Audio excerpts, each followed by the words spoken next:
એકત્રીકરણ આપણે સમજી લીધું કે જરૂરિયાત હોય તો જ કરીએ. હવે એકત્રીકરણની 3 મુખ્ય શરતો સમજી લો.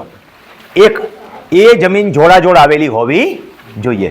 એક જમીન મારી અહીંયા છે ને બીજી જમીન આ બાજુ છે ને વચ્ચે આ ભાઈનું ખેતર છે તો એકત્રીકરણ થાય નહીં. જોડાજોડનો મતલબ એવો નથી કે આખો શેઢો મળવું જોઈએ. ખૂણો મળી જતો હોય ને, એક સાહ જેટલો મળી જતો હોય ને તો એકત્રીકરણ થાય.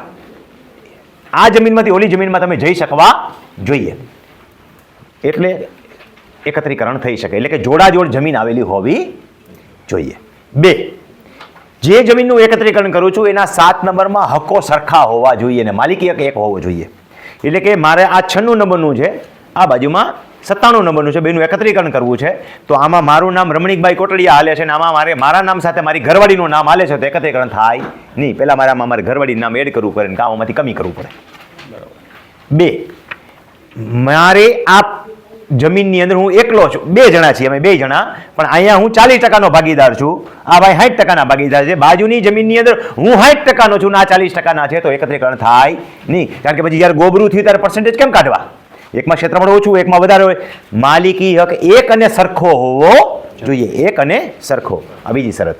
ત્રીજી શરત, બંનેનો સત્તા પ્રકાર સરખો હોવો જોઈએ. એટલે જ આપણે પેલા દહીંનું કર્યું ને કે સત્તા પ્રકારમાંથી જોઈ લેવાનો, ટિપ્પણમાંથી જોઈ લેવાનો, વિસંગતતા હોય તો ચોખ્ખી કરી લેવાની. નકર અહીંયા હરખો લાગશે ને પછી અઘરું થઈને ઊભું રહે, એકત્રીકરણ કરીએ નાખશે ને પછી કાઢશે એટલે આ તો મૂળમાંથી સત્તા પ્રકાર જુદો છે. હવે આખું કેસ હાલે એટલે ઉલમાંથી ચૂલમાં પડવા જેવું થાય. સત્તા પ્રકાર પહેલેથી જોઈ લેવાનો, મૂળમાંથી સત્તા પ્રકાર સરખો હોવો જોઈએ કે આ જમીન જે સત્તા પ્રકારની છે એ સત્તા પ્રકાર.